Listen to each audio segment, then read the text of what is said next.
ओंकारेश्वर देवताय नमः. ओम नमः शिवाय. ओम नमः शिवाय. अवधूत चिंतन श्री गुरुदेव दत्त.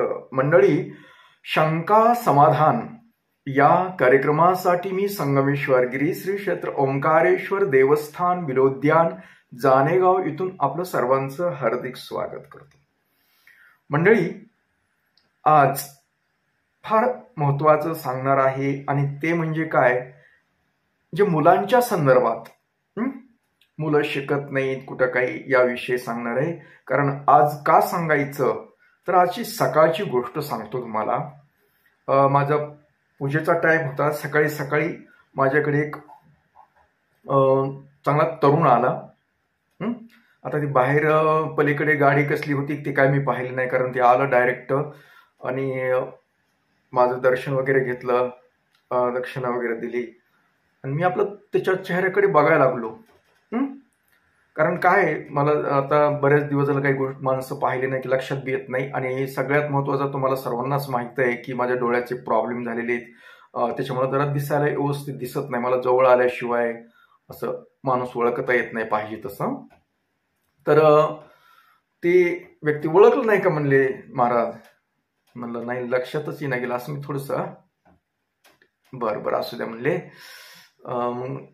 म्हणले मी तुमच्याकडे आलो होतो, आमचे बाबा म्हणजे वडील आणि माझा भाऊ आम्ही तुमच्याकडे आलो होतो म्हणले 10-15 वर्षाखाली. म्हणलं हां, मला काही ते लक्षातच नाही गेलं. आणि मग त्यानं खानाखुना वगैरे सांगितल्यानंतर मग आठवलं. आणि ते आठवलं तर मी तुम्हाला तेच गोष्ट सांगणार आहे.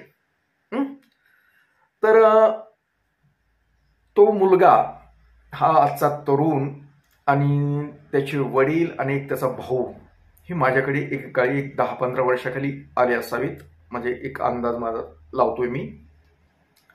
तर त्याचं काय होतं की मुलगा जो आता माझ्याकडे जो आलेला होता तो शिकत नाही म्हणून आणलं होतं. खूप पैसे भरले इकडं चांगले, तर ते अभ्यास करत नाही. सारखे मुलांमध्ये असे भांडणं वगैरे या असल्या गोष्टीत वगैरे त्याच्या तक्रारीबद्दल आलते की बाबा ही असं सारखं चंचल आहे म्हणले, काही करत नाही, कोणाचं ऐकत नाही, घरच्यांचं काही नाही, विनाकारण पैसे घालवायला आहे म्हणला. आम्ही इकडं कष्ट करायचे, असं करायचं तसं करायचं आणि हे आणि म्हणले याचं बघा बरं म्हणले नेमकं काय याचं काय ह्याला नेमकं काय प्रकार आहे तरी. म्हणून ह्या तरुणाचा मी 10-15 वर्षाखाली हात पाहिला होता. आणि ते हात पाहिल्यानंतर मी त्यावेळेस सांगितलं होतं, मला आठवलं ती गोष्ट की म्हटलं नाही शिकू द्या म्हटलं, हे जसं शिकन तसं शिकू द्या म्हटलं, पण हा पैसे कमवणारा आहे म्हणलं, याचं जीवन सुखकर आहे आणि हे पैशावाला होणार आहे, धनवान होणार आहे म्हटलं. म्हणले कशाचं धनवान होईल म्हणले, अहो काहीच करत नाही हो म्हणले, मोकार आहे म्हणले, काय सांगू तुम्हाला, परेशान केले मला, कुणाचे ना कुणाची भानगड आणते, काही ना काही लपडे करते म्हणले कुठाने. म्हणलं असू द्या, काही दिवसांना स्थिर होईल म्हटलं. म्हणलं हे बारकेचे काही नाही हो काळजी म्हणले, ते शिकतंय मस्त शांत आहे म्हणले, असं वगैरे वगैरे वगैरे. बरं असू द्या, बरं ठीक आहे म्हणले. झालं, ही एवढं झालं. फक्त मी काय बोललो होतो की हा धनवान आहे आणि खूप कमाई, याच्याकडे पैसा भरपूर येईल असं बोललो. तेवढंच ते मुलानं लक्षात ठेवलं होतं, म्हणून त्यांना आठवण करून दिली. तुम्ही मला त्या काळी म्हटला होतात म्हणले तू खूप पैसे कमावशील आणि तुमच्या त्या शब्दामुळे मला काहीतरी माझ्यामध्ये आहे असं वाटलं आणि मी समजा लागलो मार्गी. तर याने काय केलं, ही शाळा शिकायला गेलं म्हणून ते मुलगा एका गुत्तेदाराकडे असा कामाला राहिला मजूर म्हणून. त्याने स्टोरी सांगितली मला, मजूर म्हणून राहिला. आणि मग काय झालं, ती मजुरी करत करत त्या गुत्तेदाराला म्हणजे चांगल्या म्हणजे माणसं, असं चंचल माणसाची गरज होती. मग हळूहळू त्याचे सूत्र जमत गेले त्या गुत्तेदाराचे आणि सूत्र जमत जमत असं होत गेलं की गुत्तेदारानं हळूहळू त्याच्याकडे बराचसा कारभार ढकलत गेला. आणि मग त्याने गुत्तेदारीमध्ये पाऊल ठेवलं म्हणजे ते आता काय गुत्तेदारी म्हणजे काय रोडचे करीत असतील अथवा काय, मी एवढं काय तेवढं बोललो नाही, फक्त गुत्तेदार म्हणला मी गुत्तेदारी करतो वगैरे करतो असं बोललं ते, पण मी जास्त चौकशी केली नाही त्याला काय करतो नेमकं. तर अशा पद्धतीनं तो हळूहळू मजुरापासून तो त्यांचा जवळचा माणूस झाला, जवळचा माणूस होत होता, स्वतंत्र काम करू लागला, स्वतंत्र लायसन काढलं आणि स्वतःची गुत्तेदारी वगैरे करायला लागला आणि खूप आता प्रगती केली. त्यानं खूप सांगितलं मला, माझे असं इकडे तिकडे म्हणजे आवड्या JCP वगैरे मशिनरी कुठल्या की कुठं कशाच्या बरंच काही काही आपल्याला ते नाव पण माहित नाहीत. म्हणजे एकंदरीत म्हणलं माझ्याकडे खूप लोक आहेत म्हटलं कामाला, खूप लोकांना रोजगार उपलब्ध करून दिला. खूप शांत बोललं ते. आणि एकंदरीत म्हणजे खूप लोकांना म्हणजे बऱ्याच ठिकाणी कामं चालू आहेत माझी, असं तसं तसं म्हणलं चांगली गोष्ट आहे, आनंद वाटला म्हणलं. तर मंडळी तुम्हाला सांगायचंय काय की आपण काय करतो, मुलं शिकत नाहीत म्हणलं की ही मुलं शिकत नाहीत म्हटलं की आपल्याला थोडंसं वाईट वाटतं की आता ह्याचं कसं होणार. पण तसं काही नसतं. जरी मुलं शिक्षणात हुशार नसली तरी त्यांच्यात एक चांगला गुण असतो, कुठला तरी चांगला गुण असतो, पण तो ओळखता आला पाहिजे. देव प्रत्येकाला एक संधी देत असतो, चांगली संधी देतो आणि त्या संधीचं सोनं करता आलं पाहिजे. असा कुठलाच माणूस नाही की त्याला संधी दिली नाही म्हणून. प्रत्येक माणसाला वेगवेगळी संधी दिली जाते जीवन बदलण्याची. जीवन बदलण्याची संधी माहीत झाली की आपण ते माहीत झाल्यानंतर त्याच्यावर फोकस करायचा असतो, त्याच्यावर लक्ष केंद्रित करायचं असतं आणि त्या पद्धतीने पुढे चालायचं असतं. शिक्षणच म्हणजे शिकला म्हणजे सुसंस्कृत होतो असं काही नाहीये, काही नाही तसं. अहो खूप शिकलेले नोकरदार म्हणतात म्हणून तुम्ही लई वाटतं का आई वडिलाला सांभाळतेत वगैरे, नाही होते सांभाळत एवढे. एखादं काही ठराविक लोक जर सोडता, बाकीचे त्यांचे मूल काय त्यांची बायको, त्यांचं जगच थोडंसं मर्यादित राहतं. एक चौकटीमध्ये जग राहतं ते नोकरवाल्याचं, कारण त्यांना बाकीचं काही नाही देणं घेणं नसतं. आपली नोकरी, मुलं एवढंच, त्यांचं जगच तेवढं असतं. पण असे जे समजा इतर काही कामं बिझनेस करणारे असतील, कोणी काही असतील, वेगळे काहीतरी करून चांगलं मोठे होतात. आज समजा त्याचा भाऊ नोकरदार, त्याला विचारलं तुझा भाऊ काय करतो, तर सांगितलं मी अमुक अमुक कंपनीमध्ये येतो. बरं आहे म्हणला, पण एवढं बरं नाही, जास्त चौकशी केल्यानंतर एवढं बरं नाही, याची एवढं नाही. तो काय करतो, स्वतःपुरतच जगतो एकटा. कंपनीमध्ये काय लाख 1.5 लाख रुपये पगार असेल, अगर काय असेल ते असेल, त्या पगारात काय त्याची मुलं शिकवत असेल, काय असेल, एखादा बंगला घेतला असेल, गाडी असेल काही.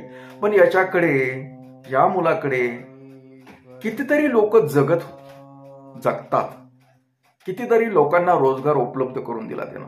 बऱ्याच ठिकाणी काम आहेत, असे तसे बरेच बिझनेस बरेच सांगितले त्यानं. मग एवढे लोक तो जगवतो, एक जो न शिकलेला माणूस. आणि ही तुम्हाला गोष्ट तुमच्या अनुभवात सुद्धा असेल, बऱ्याच ठिकाणी तुम्हाला ही अनुभव आला असेल. अशी लोक आहेत, मी जी सांगतो तशी लोक बऱ्याच ठिकाणी की जे शिकले पण नाहीत, पण त्यांनी खूप प्रगती केली जीवनामध्ये, खूप प्रगती केली. कारण त्यांना देवानं दिलेल्या संधीचा त्यानं उपयोग करून घेतला. असं काही नाही शिकले म्हणून ते फार हुशार, त्यांचं काय शिकून काय करू शकतात, एक नोकरी करतील, चांगली नोकरी करतील, सरकारी नोकरी करतील. पण एक कायमची नोकरी झाली, आपलं कायमचा पैसा येतो, पण मर्यादितच येतो ना. आज तुम्ही बिझनेस मध्ये उतरलात तर तुम्ही समजा आपलं जितकं तुम्ही पुढे प्रगती करताल, पळताल तेवढी तुमची प्रगती होते. पळताल तेवढी तुम्ही जितकी मेहनत घेताल, जेवढे कष्ट करताल, जेवढे सक्रिय राहताल, तेवढे तुम्ही पुढे जाल. आणि तुमच्या या बिझनेसमुळे तुम्ही 4 लोकांना रोजगार उपलब्ध करून देऊ शकतात. मी असं म्हणत नाही की तुम्ही बिझनेसच करा, असं काही नाही. फक्त एक सांगतो की लोक निराश होतात, खूप लोक निराश होतात की पोरं शिकायला गेले, काही होईना गेलं की वाईट वाटतं त्यांना की शिकत नाही म्हणजे आता ह्याचं काही खरं नाही.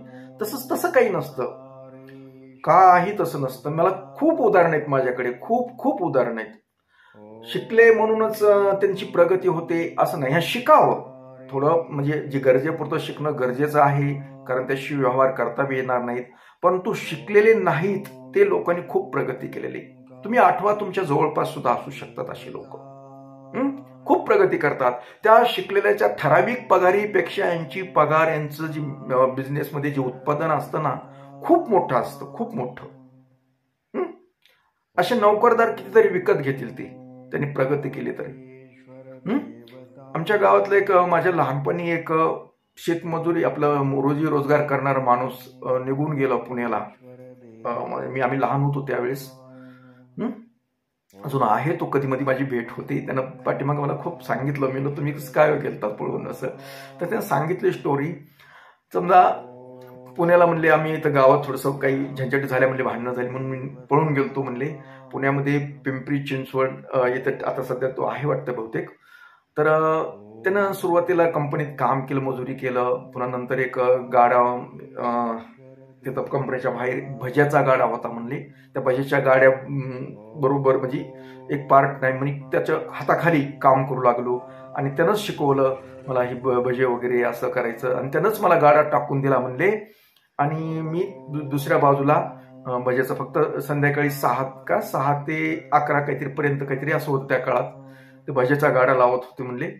आणि त्या गाड्यावर, भज्याच्या त्याच मेहनतीवर, त्या कंपनीतल्या जे कामापेक्षा त्याला कितीतरी पटीनं मजुरी भेटत होती, म्हणजे कितीतरी पैसा भेटत होता. आणि त्या पैशावर त्यानं मुलांना शिकवलं. खूप मोठे, आता मुलं मोठाली त्यांचे.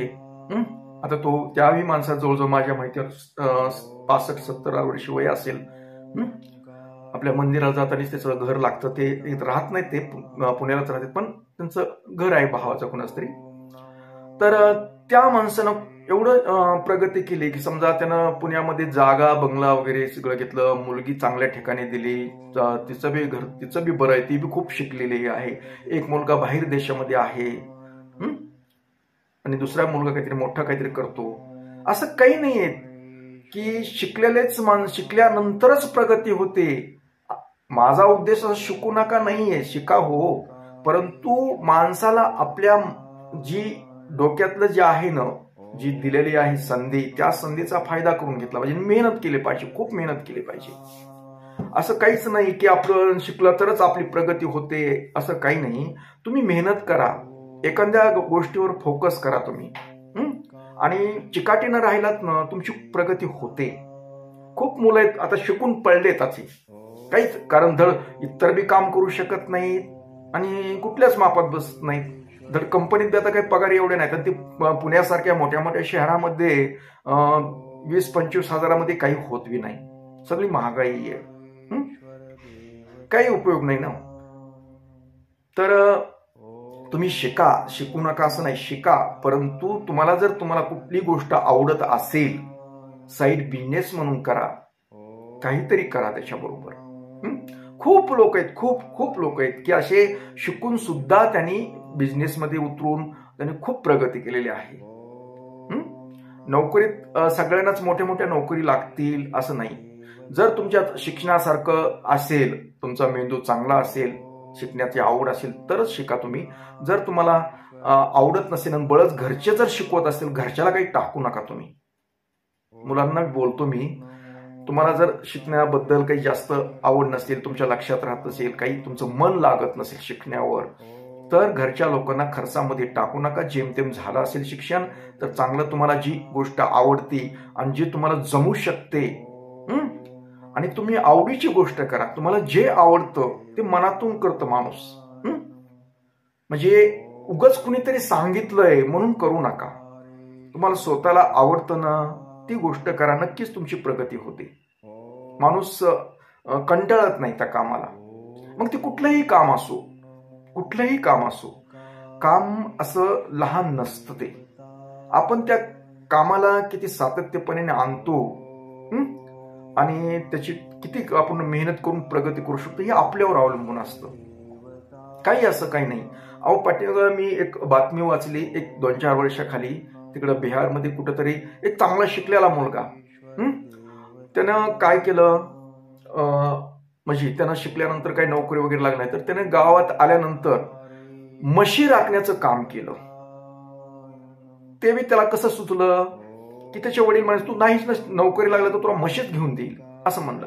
पण म्हशी राखण्याचं काम केलं म्हणजे काय केलं तर गावातल्या एका म्हशीला काहीतरी सगळ्या म्हशी गोळा करायच्या, म्हशीवाल्या मालकाकडून ते काही ठराविक रक्कम घ्यायची.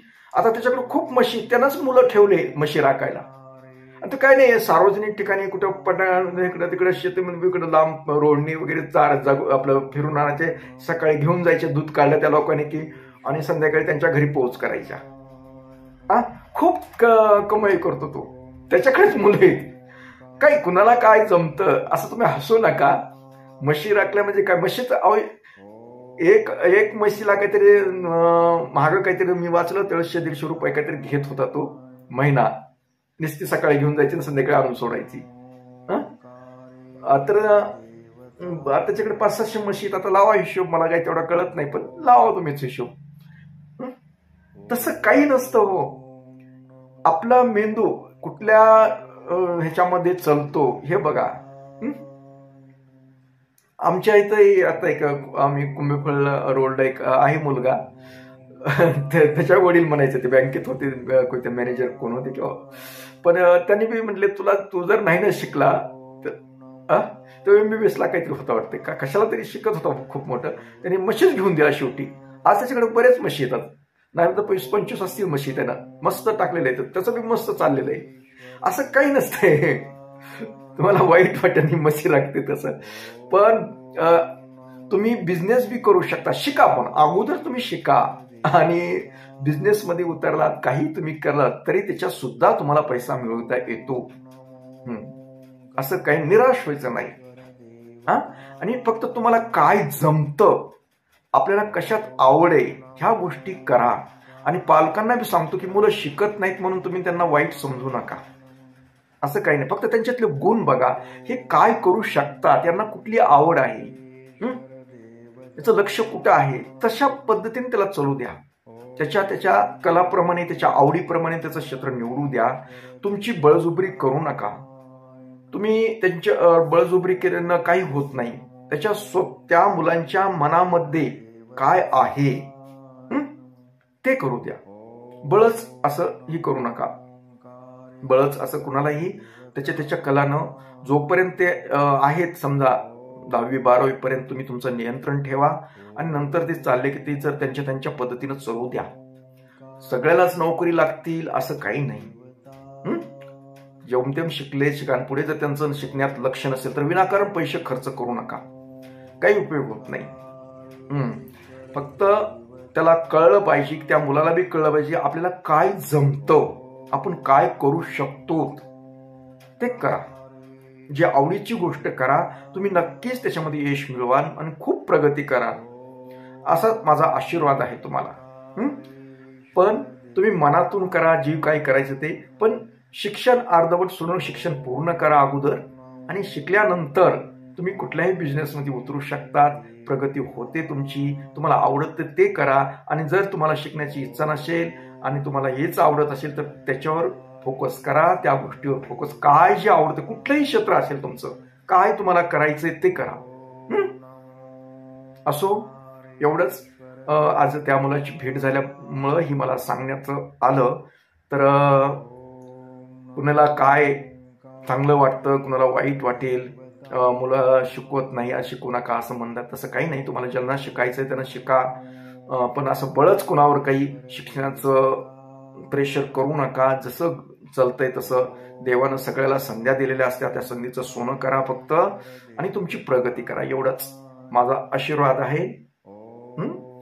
तर मंडळी, याबरोबरच आजचा हा शंका समाधान कार्यक्रम इथेच थांबूया आणि परत भेटूया उद्या सकाळी याच वेळी आणि याच ठिकाणी. तोपर्यंत मंडळी, ओम नमः शिवाय. जय हिंद, जय भारत. सुखी राहा आणि समाधान.